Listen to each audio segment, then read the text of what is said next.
I'm going to get you ready mentally for the election.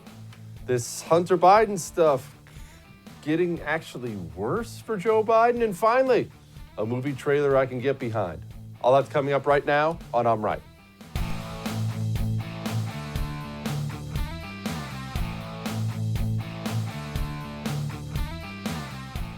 I was at a party on Saturday night. I'm not trying to brag, but I know people. Sometimes we gather with other people. And this was not a political event. It was just a small neighborhood gathering. Certainly not a burning rager or anything. But while I'm at this party, I'm outside hanging out with my buddies. Music was a little loud. And I look inside, and one of the neighbor ladies is staring right at me. And I see her see me and starts marching right for me. And she looks like she has something serious on her mind. I'm wondering, did I leave the toilet seat up in the house or something? I'm wondering what's happening. She's marching right at me, marches right up to me. She says, I need to talk to you for a minute. Oh, okay. And now I'm thinking, right? Uh-oh, which one of my boys broke their window with a baseball or something? Pulls me aside, and she says, I'm really, really worried about this election. And I need you to tell me everything's going to be okay. So if she's in that place, I have to assume many of you are in that place. I'm picking it up all over the place. It's all over social media. I have family members texting me, friends calling me. Hey, what's going to happen? Tell me this, tell me that. Allow me to get you ready. All right? 1. Donald Trump is going to win the election. Just my own prediction. Obviously, anything can happen, but understand this. As I've told you before, my viewers already know this. Sitting presidents get reelected. That's just the general rule. I know there are exceptions. I understand Bill Clinton beat George H.W. Bush. He had a third-party candidate, a significant one, to help him do that. Also, there are exceptions like Jimmy Carter. Well, when there are gas lines going around the block, and interest rates at 20%, and you have a phenom on the other side, obviously it can happen. So I realize there are exceptions, but sitting presidents can get reelected. If sitting presidents don't get reelected, there at least is normally a phenomenal politician on the other side. Ronald Reagan, Bill Clinton. Don't throw anything at the TV. Bill Clinton was a phenomenal politician, and even he needed a third-party candidate to help him beat George H.W. Bush. He loses that election without Ross Perot. All that said, I think Trump wins because Joe Biden sucks so bad and Donald Trump's the sitting president, and it really comes down to that. And let me tell you something else. If you hadn't seen a single poll number, not one, let's just say I could blank those out of your mind, who would you say is winning this election? You see the energy out there. You see the rallies. You see the debates. If you didn't see a single poll, who would you say is winning? Joe Biden called it a lid on in-person campaign events for the last 9 days of his election. I have never seen anything like that in my life. He is 9 days away from potentially becoming the President of the United States of America, the leader of the free world, one of only a few men who've ever led this country. And he went home, and he's not leaving again until Election Day. Wrap your mind around that. That guy not beating Donald Trump. However, I know you think I'm the Oracle. You're certainly right. I did give myself the nickname, who would know better than me. I know you think I'm the Oracle, but obviously Joe Biden could win. Nobody really knows for a fact. But let's say Joe Biden wins. Well, let me ask you something. This is going to get a little dark. Just hang with me. If you were going to die in a month, you have some brain-eating amoeba or something like that, and you're going to die in a month, would you want to know, or would you not want to know? Of course you'd want to know. I would want to know a status on where I am. I mean, what would you do? If I was going to die in a month, brain-eating amoeba, oh no, that's terrible. I'd come do one more of these for you so I could look you in the eye and say goodbye. Thanks for the memories. And I'd ride off and I'd hang out with the fam for a month. Make as many memories as I could and check out.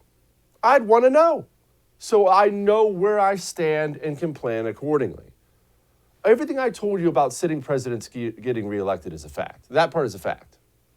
So given all these circumstances and given the history of it, if this Democrat candidate, however you feel, Republican or Democrat, whatever you are, if Joe Biden is able to unseat a sitting president who's signing peace deals that nobody's ever done before, a sitting president who presided over the greatest economy in American history, if not the greatest, one of them.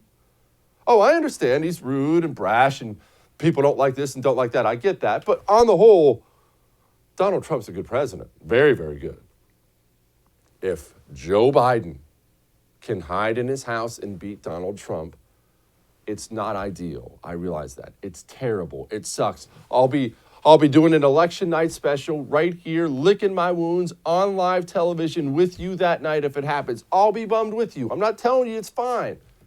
But doesn't that tell you where we are as a nation if that happens? And isn't that in and of itself beneficial? Doesn't that tell you all you need to know about the American electorate, where it's moved, about the power of the American media, about the power of social media? It's a rough health assessment. Yeah, you got a brain-eating amoeba. You're about to die. That sucks. But I'd rather know. And so should you. And let me just tell you this. I'm making a vow to you right now. At some point, a Democrat is going to get elected president. That sucks. I know it's true, but they are. And look, maybe in 8 days.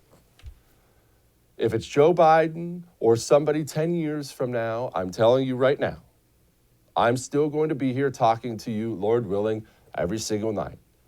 I am not going to scream and yell and make you more miserable and stressed out every night. I remember what it was like 8 years under Obama. And I remember what it was like flipping through the channels or the radio. And everybody's mad because it sucks. The country's not going the direction you want, and everybody's screaming and yelling, and you finish an hour of TV, and you're 10 times as stressed out now as you were beforehand. I will not do that. I will not do that. We are still going to laugh. Obviously, there are going to be times I'm going to be upset, but we're still going to laugh. We're going to march through this, and we'll be fine. If Joe Biden wins, and I don't think he will, but if Joe Biden wins, all right. That's where we are. That's who we are now. Life goes on. We will get through it together. See? I knew you'd feel better. Now, one thing I find bizarre is the Hillary Clinton thing, and this is what I mean. I understand that I can't relate to the ruthlessly ambitious Clintons and many people out there who are just, they'll die. They'll carve out their own mother's kidneys in order to be in power. But this is a woman. Again, Democrat, Republican, doesn't matter. This is a woman. She was First Lady of the United States of America for 8 years. If that's all you did, that's cool. And then she was a United States Senator from New York, one of the most powerful states in the country. And then she was Secretary of State of the United States of America. That is awesome. And all that matters to her, apparently, is that she did not get elected President of the United States. This woman will not go away. Go away, woman. Nobody wants to hear you talk, but nevertheless, she's here. It makes me literally sick to my stomach to think that we'd have 4 more years of this abuse and destruction of our institutions and damaging of our norms and our values and lessening of our leadership, and the list goes on. What does that mean? Destruction of our institutions? Barack Obama and the Clintons completely reshaped all of our cultural institutions. And they had help, obviously, from the media and Hollywood and otherwise. Donald Trump is the return to normalcy for so many. But in their minds, that return to normalcy is abominable. Also, I understand it's going to be embarrassing if Joe Biden is elected President of the United States. How embarrassing? Well, I want you to picture this campaign gaffe I'm about to show you. A new one. Oh, I know. It's a brand new one. I want you to picture 4 years, 1 year of this on the world stage, talking with world leaders, national events. It's going to be embarrassing. This is the most consequential, not because I'm running, but because who I'm running against. This is the most consequential election in a long, long, long time. And the character of the country, in my view, is literally on the ballot. What kind of country we're going to be? 4 more years of Georgia, is going to find ourselves in a position where if Trump gets elected, we're going to be in a different world. George? George who? George? People screw up. Look, I talk for 4 hours a day, 3 on the radio, 1 on TV, every single day, Monday through Friday. I know you're going to find this shocking. Even I don't say the right words sometimes.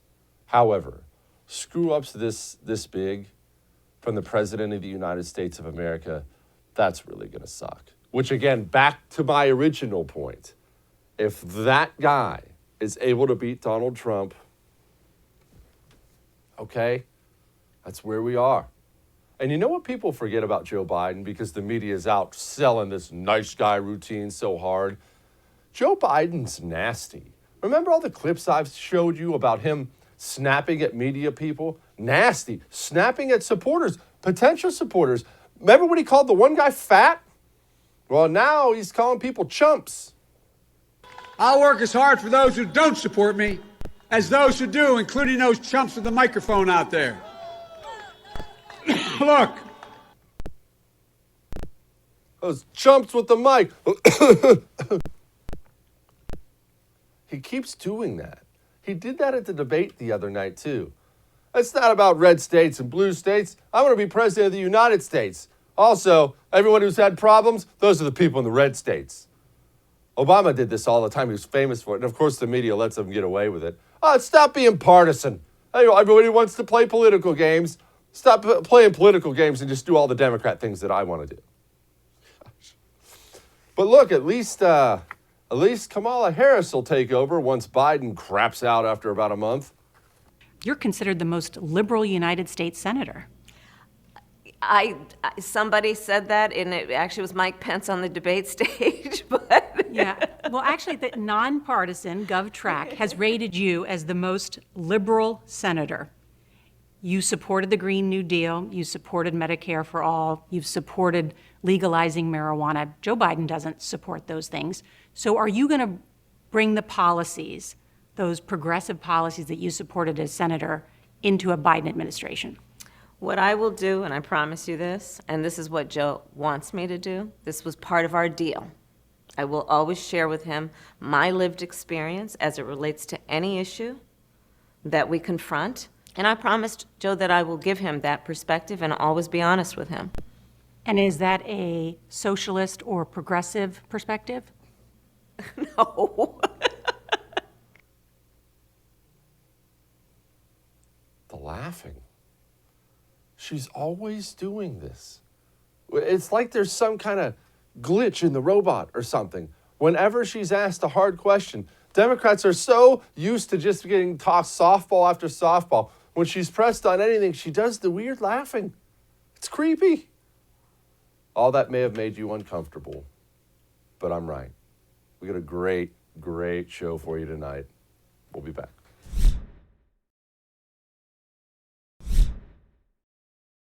This Hunter Biden stuff, emails, connection to Joe Biden, it got worse over the past couple days, and I understand you watch this show with your kids. I'm not going to elaborate on everything else that came out, but it does not paint Hunter Biden in a very good light. I'll put it to you that way. Plus, I don't generally do the personal gossip stuff for anybody. I just don't care about it. But it is a big deal.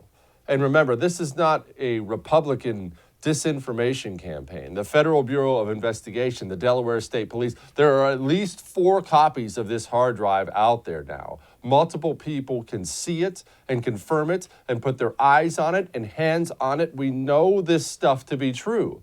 Now, that doesn't mean it's actually going to move the meter when it comes to the election. I don't think it will. I think this is one of those things that will give people a moment of pause. Maybe they'll have heard about it, but let's be honest. Media's blacked it out. Social media has blacked it out. I'm not going to go into all that again, but let's keep in mind, the New York Post broke this story. They're still locked out of their Twitter account for breaking this story that's been confirmed. That's how Orwellian things are now. So with the freeze out and the fact that it's hard to explain, I don't think it's effective. And I'll be honest with you, I find that frustrating.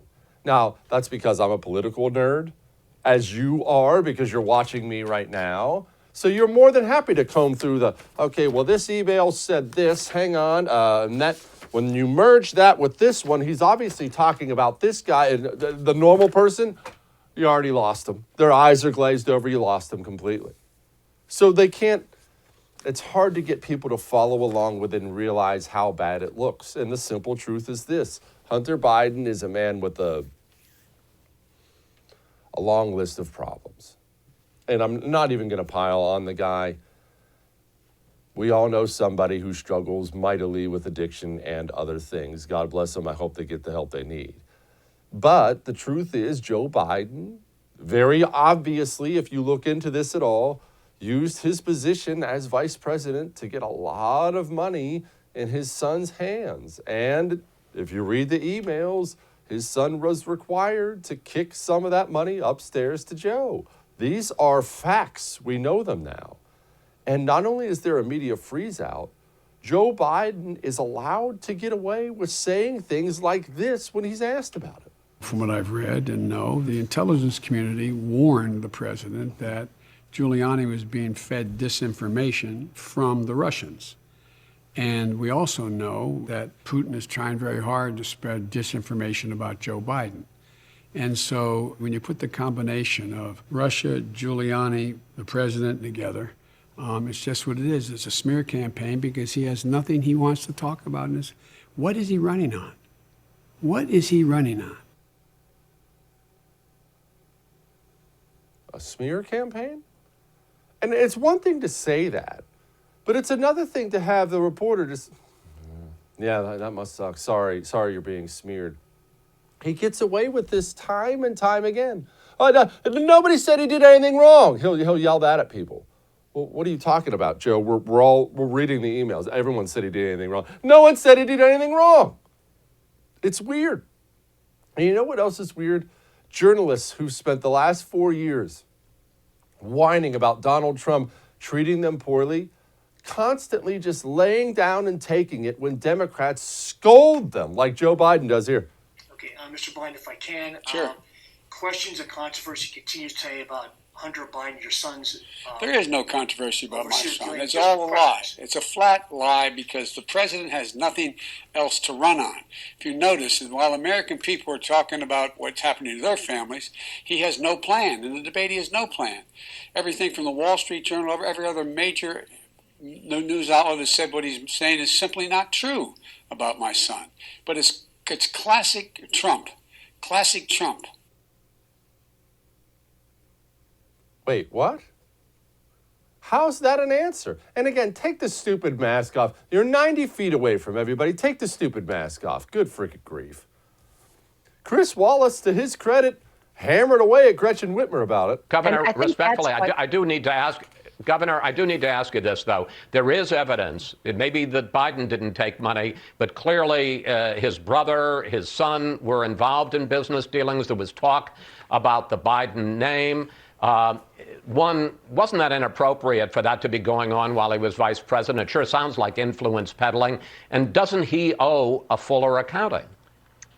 You know, Chris, I think that Joe has sat for questions. He has answered these questions. The American people aren't going to be distracted from the fact that this election is about the dinner table issues. And the dinner table issue of 2020 is a Trump administration that has never been able to have a national strategy on COVID. They get away with this all the time. Well, he's already answered the questions. We just played the interview for you. He never answers the questions. It's Russian disinformation. It's maddening. It can get maddening. Well, like I said, I don't think it's ever going anywhere anyway. Now, let me tell you what is going somewhere. Home title theft. Home title theft is ramping up, not down. This is the hot new crime in the cyber thief world because it's easy money for them. And by the time you find out you've been robbed, they're long gone with the cash. They hack in, they get your home title, which is online, they forge your signature on it, they take a loan out against it. You have to pay that home loan back. Not your home insurance, you are going to pay that loan back, and they're gone. Home Title Lock is the only thing that will stop them. Go to HomeTitleLock.com and sign up today. They'll shut it down the second they detect tampering. HomeTitleLock.com. Use the promo code RADIO. Get 30 free days of protection. We'll be back.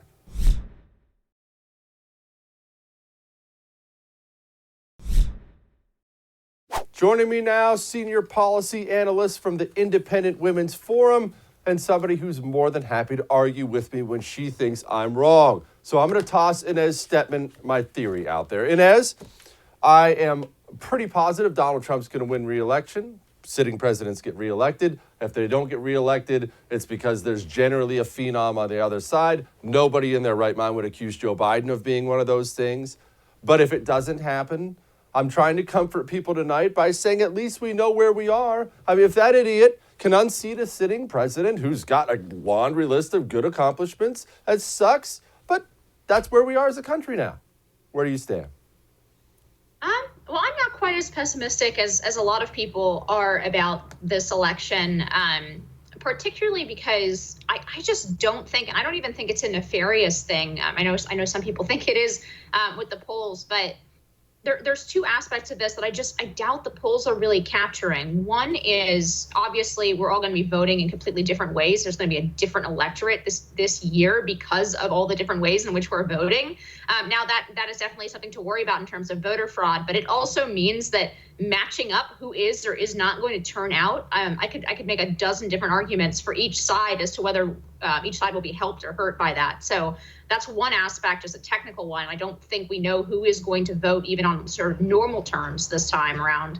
And the second part of it is a little deeper. There is a major realignment going on in American politics. There are groups of voters moving across the aisle from both sides. And I think that's something that started in 2016, but is continuing to pick up steam and probably will reshape both parties over the course of the next several years.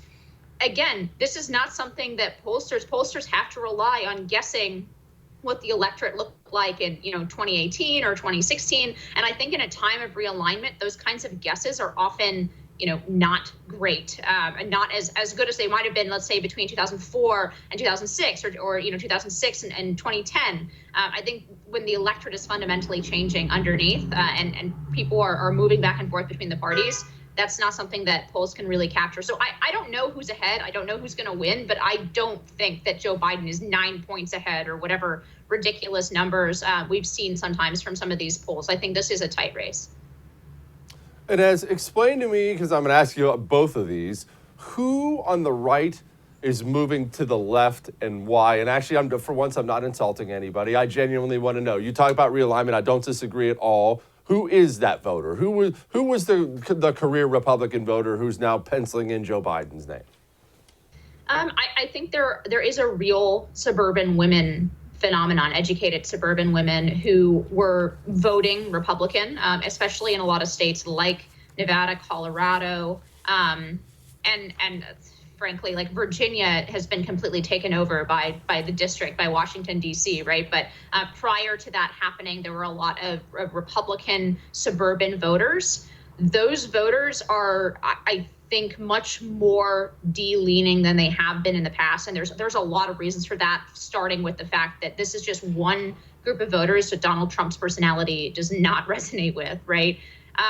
But on the flip side of the ledger, you have a Democratic Party that's increasingly just blending sort of a technocratic neoliberalism with a very, very far left cultural issues. So like a woke neoliberal party that is backed by all of America's top corporations, I think is the Democratic Party's future. And if that's the case, I mean, they're not, whatever happens in this election, long term or medium term, they are not going to retain their Rust Belt working class voters. Those voters are simply completely out of step with the Democratic Party, and they are moving into the GOP. And I see that as being solidified over time rather than withdrawing. I don't think folks who crossed over, the small number of voters who crossed over, who made a huge difference in the Rust Belt last time in 2016, I think they're more firmly in the GOP than they were 4 years ago, and probably bringing more of their union buddies with them. So I think those are just two of the categories that are crossing over. But generally, I think we'll see ideological realignment in both parties are going to stand for something different than they did 10 years ago. GOP appears to be moving towards populism more, which I hate. I mean, I think populism's dog crap, but I also don't think you can deny the success of it as far as winning elections so far. It appears to be more of a popular party. I mean, let's be honest. The President of the United States can stand up there in debates and say things like, I'm going to protect people with pre-existing conditions and things like that. That is a populist thing. That's certainly not conservative. Is that what you're talking about? You see the GOP more of a nationalist, populist party going forward? I think it's going to be a nationalist party and a more working class party. And again, like you, I'm very limited government. You and I, hold some unpopular positions, for example, about the complete fiscal unsustainability of various middle class entitlement programs, right? Like Social Security. Those are really deeply unpopular positions in the country. I think where there are the most voters that are up for grabs is actually in a quadrant that gets very little attention until maybe the last 4 years, because Donald Trump did speak to them, is people who are culturally conservative. They're worried about the woke left. They're worried about the direction, the cultural direction of the Democratic Party. They feel completely out of step with that Democratic Party that is increasingly a party of people who work in Fortune 500 companies and their children who went to college for, gender studies, right? Those folks, though, hold bigger government views. So they're not, socialists, but they are definitely more towards the center or even left of center on economic views, certainly far to the left of you and I. And they are moving into the Republican Party. And whether you and I like it or not, that's going to change the Republican Party. It's going to change the platform. I see our party as probably making peace with Social Security, making peace with deficit spending. I mean, really functionally, you and I know this has only been rhetoric anyway. I don't see this as a thing. I don't see it's actually worse for us, because it's not like the Republican Party was actually serious about fiscal conservatism, and maybe it'll be better for them not to pay lip service every 4 years to it. But I don't even think we're going to be paying that lip service anymore. I think we're going to be changed by an influx of voters. But I think what will hold the future Republican coalition together will be a sense that some essential thing about patriotism and citizenship is being under attack. And indeed, I think it is under attack. I don't think that's an exaggeration.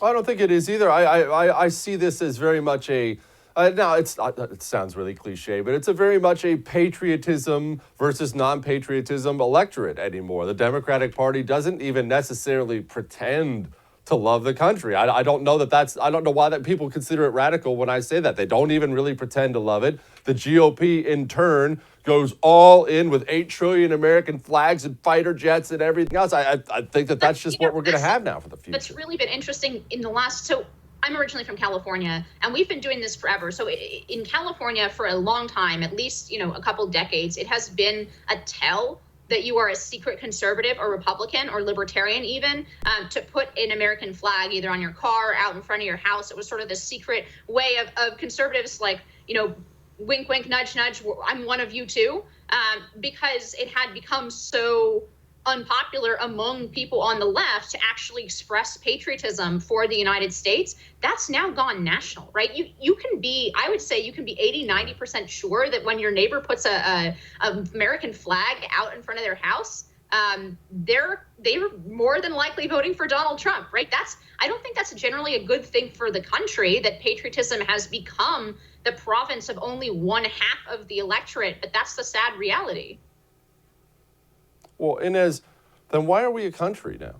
I'm not trying to go off on my national divorce thing, as you've yelled at me about before, but in general, if half the people don't want to be here, and I'm not under the impression this is going to be easy or we should have a civil war idiotic talk like that. I'm not under that impression. But if half the people don't want to live here and we're balkanizing in that way, why not just do what every other nation has done throughout history and just move along? Well, because if you look at the map, it's virtually impossible, right? And people look at it as blue and red states. It's not blue and red states. It's blue and red counties, right? And I think it's completely not feasible for us, even aside from all of the other constitutional concerns. I do agree with Lincoln. I don't think the Constitution permits secession. So, but even aside from all of those concerns, just pragmatically, we are a mixed people, right? Like there really isn't this grand sorting. It's starting to happen. Like people are moving out. For example, the Republican middle class is moving out of California, mostly into more red areas. So maybe we'll see that kind of sorting, and maybe federalism will help us take down the temperature of this a little bit through that kind of sorting. But I mean, the left has national ambitions. I don't see them leaving the red states alone. But at the end of the day, I do think our fates are tied together, which is why, as you know, on this program and elsewhere, I'm always talking about how if conservatives want to survive this, we got to think institutionally. We got to think about education.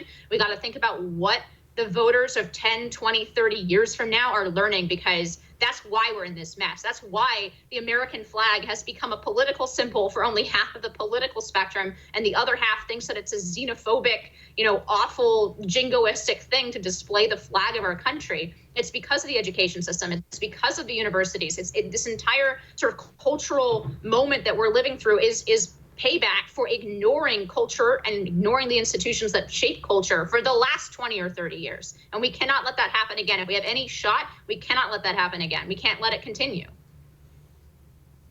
She's right, people. Inez Stepman, thank you, ma'am. Thanks. All right. As you know, I don't tell you to do crazy things. I generally am the one here telling you, just calm down, relax, we'll figure it out, we'll be fine. And this is another one of those moments. I know you saw the news today about the Dow. I get it. You're doing the same thing I'm doing. Has anyone seen my 401k? It's gone now. I get it. You don't have to freak out. You don't have to yank all your money out of stocks and bonds. You need to make a gold IRA part of your portfolio. That's all. Get a hold of Gold Alliance. They will walk you through every single step getting a gold IRA. It's really, really easy. Diversify, that's all I'm saying. Go to goldalliance.com/Jesse. That's goldalliance.com/Jesse. We'll be back.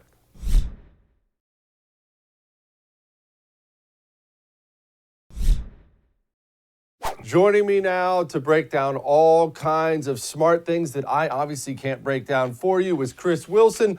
He's a GOP pollster and research. He also did analytics and digital strategy as the director for Ted Cruz in 2016. Chris, why is it hard to poll the American public now? I don't understand it. I hear this all the time. I know it's true. People tell me it's hard. I don't understand why it's hard, though. You're the man. Break it down for me. Well, I don't know how hard it is. It's gotten far more expensive due to everybody, giving up their home phone and moving over to these things that we have to call you up on. And we usually try and time it right during as you're starting to eat dinner. And we find that you like that more if we interrupt your dinner time. But I think if you go back probably a decade or two, it was a lot easier to get people on the phone. There's no question about it. And Jesse, what's interesting is we actually had our best response rates since the late 90s at the beginning of the shutdown. Because people didn't have anything to do but to talk to us on the phone. So we were doing polls left and right, and it got easy. But today, you have to really approach people in multiple modes of interviewing. We still do call landlines. There's about 20 to 40% of people, depending on the part of the country, that still have one of those. Most of them are on cell phones, but we now also utilize text messaging. We use online surveys. I mean, a typical poll for us, Jesse, will have 4 to 5 different manners of collecting observations for the purposes of arriving at interviews. But the final thing that makes it so difficult is something called stratification versus weighting. And it's something I feel very strongly about as a pollster is we have a policy that we do not weight if we can keep from it. And there's a famous example in the USC poll that was done in the 2016 cycle where they had one African-American out of, I think, 7 that they were interviewing nationally, and he was a Trump supporter. So every time this USC poll came out, it had Trump getting 16% of the African-American vote. And because they were doing it as a panel and they had to weight it up and make it look like it was a larger portion of the population they were able to get to answer their interview, it kept being so far off that people just stopped taking their survey seriously. And in fact, they discontinued it during the cycle. So that's another challenge that exists. If you look at a place like Texas, a state like Texas, where it's a very diverse population. Florida's another one, New York's another one. You can't just, if you're doing a 800 or 1,000 sample interview, you've got to interview enough Hispanics, enough African Americans that illustrate and that represent their portion of the population. And it's not enough just to call all of them in Houston. It's got to be spread across the state. You've got to get enough in the DFW area. You got to get enough in the San Antonio area, El Paso area, things like that. So it really does take, if you think about 1,000 interviews, we're like, oh, it's easy, just call 1,000 people. It's far more complex than that. It is spread across geographic and demographic distinctions that have got to be monitored very tightly to make sure that a poll is representative and will tell your client represent the actual truth of the situation. Chris, you mentioned, the credibility of the poll. One thing that has absolutely baffled me, and I'm dying to ask you this, you see these polls come out, and obviously everybody knows the major polling companies, and there are smaller ones, and people do internal, and then people do ones that are blatantly biased on purpose. I mean, I was a candidate myself. I've done it before. But you see these major national companies, they'll be putting out polls, Joe Biden's up 12 points. That's just idiotic. And don't you, as a pollster, as a polling company, don't you survive on your reputation? I don't understand why you would publish it. Let's say you do one and it shows Donald Trump up 12 or Joe Biden up 12. Don't you look at that and think, well, okay, we clearly did something wrong. Let's trash it instead of publicize it because these people look like morons now. Yeah, they really do. And I'll tell you, I kind of learned in this industry from a gentleman by the name of Lance Terrence, who is just a legend in Republican polling. And as he pointed out to me, when you're looking at a margin of error of 5.6%, which is it was a 300 sample interview, which is what's usually done in congressional districts, 1 in 20 of those are wrong. And as Lance said to me, you have to be able to look at it, and this is where the art and the science come together. You have to be able to look at it and find that 1 in 20, throw that one out and redo it. And that is, I think, the difference, Jesse, between a pollster who is, just kind of a hack who's throwing out numbers left and right, and those of us who I would say all of my friends in the industry, I would put in this category. I don't know anybody who falls on the hack side, but they are certainly out there. That if we see a poll that is wrong, we throw it out and we do it again. And it always happens a few times per cycle, and you just kind of know it whenever it comes back.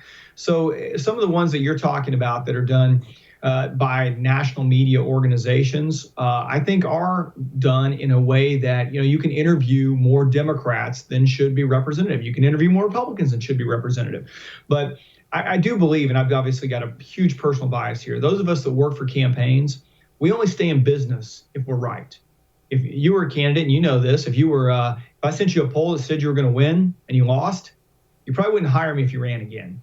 And that's what happens, I think, is people who are bad at this don't stay in business very long. They typically go find something else to do. And so there's really only 4 or 5 polls on each side, Republican and Democrat side, that you can look at and know that if they put numbers out, that they're good numbers. Now, I'll give you a great example. I'll give some compliments to one of my competitors, but a guy named Glenn Bolger, who put out numbers from North Carolina showing Tom Tillis taking a lead over Cal Cunningham whenever all the local media polling showed that Cunningham was winning.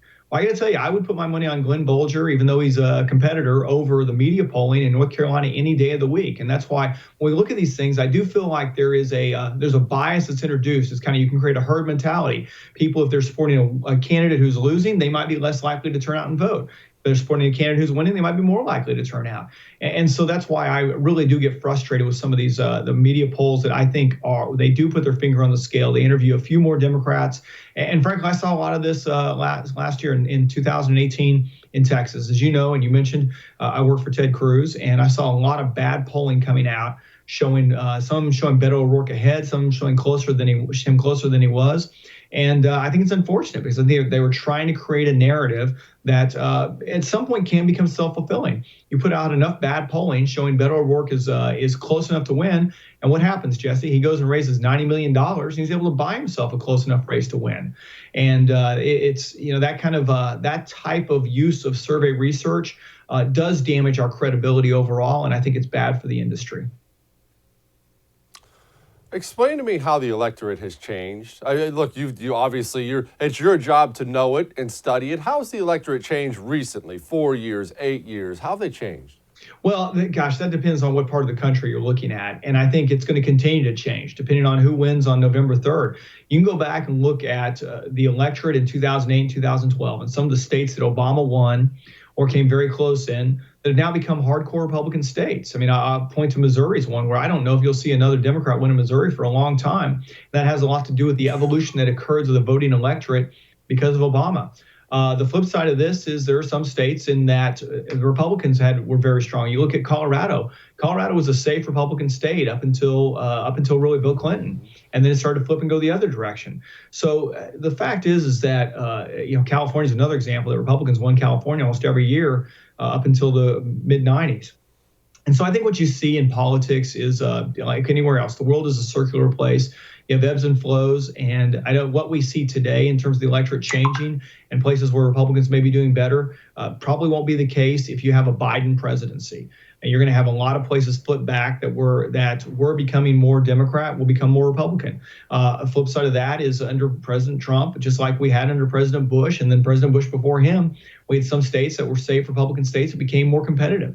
And that's just the way that it works whenever one party has the White House, is because when you have that bully pulpit, how you use it has an impact on voters and causes them to move one way or the other.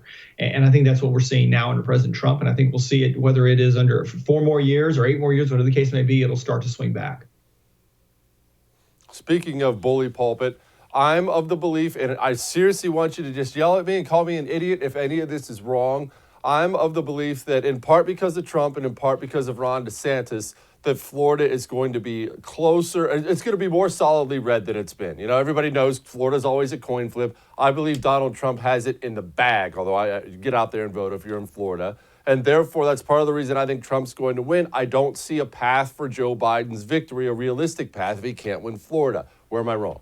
Well, I think there are parts of the state that have become more Republican under Donald Trump. There's no question that the Cuban vote is very pro-Trump, and I think he'll do very well there. He's drawing large crowds at the villages.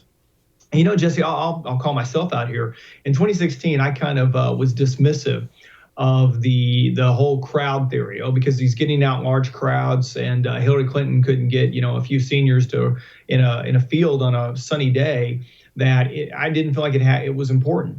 But the academic research shows us that it is. I mean, Green and Gerber, who've done the seminal studies in this area, say that crowds matter, and they matter a lot because they do illustrate and demonstrate intensity and enthusiasm behind a candidate. And so I think you look at what Trump has done just in the last few weeks in Florida with the rallies he's had down there. It certainly does demonstrate a level of intensity and enthusiasm that is probably not reflective in the polling. And there's no way to reflect it in the polling. So I'm not going to be critical of Florida polling there. But I think you're right. You look at what happened there in 2018, where Republicans won a competitive Senate race and in fact, beat an incumbent United States Senator, Rick Scott did, and then Ron DeSantis winning. And I think the way in which he has handled COVID compared to, like an Andrew Cuomo or others around the country that have just done abysmal jobs is an important, have a significant impact on the vote in Florida. So I agree with you. I think even though it is very close right now, and this is one area where Democrats did a great job on absentee ballots.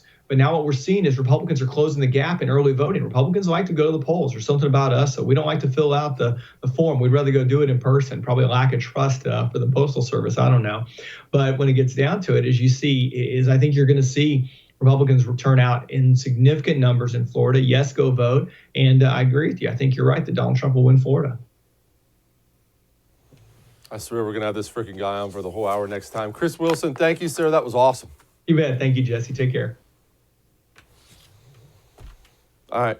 We got a movie trailer you're going to like. Hang on.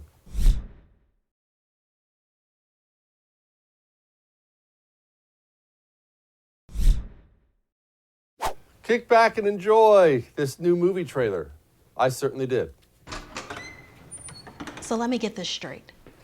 Less than a month to Election Day, and this is our candidate? Yep.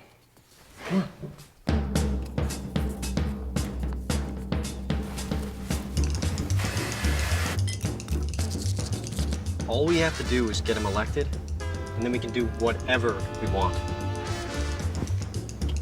Stop it. Stop it. This fall, get ready for a presidential candidate unlike any other. I think we're good. Not good. 别忘了拜登 ，Hunter 还欠咱们呢。 Weekend at Biden's. How long do we have to keep this up? November 3rd. The best ones have just a little kernel of truth to them. I love how he's always falling towards the woman and sniffing her hair. All right. We'll do this again tomorrow. I'll see you then.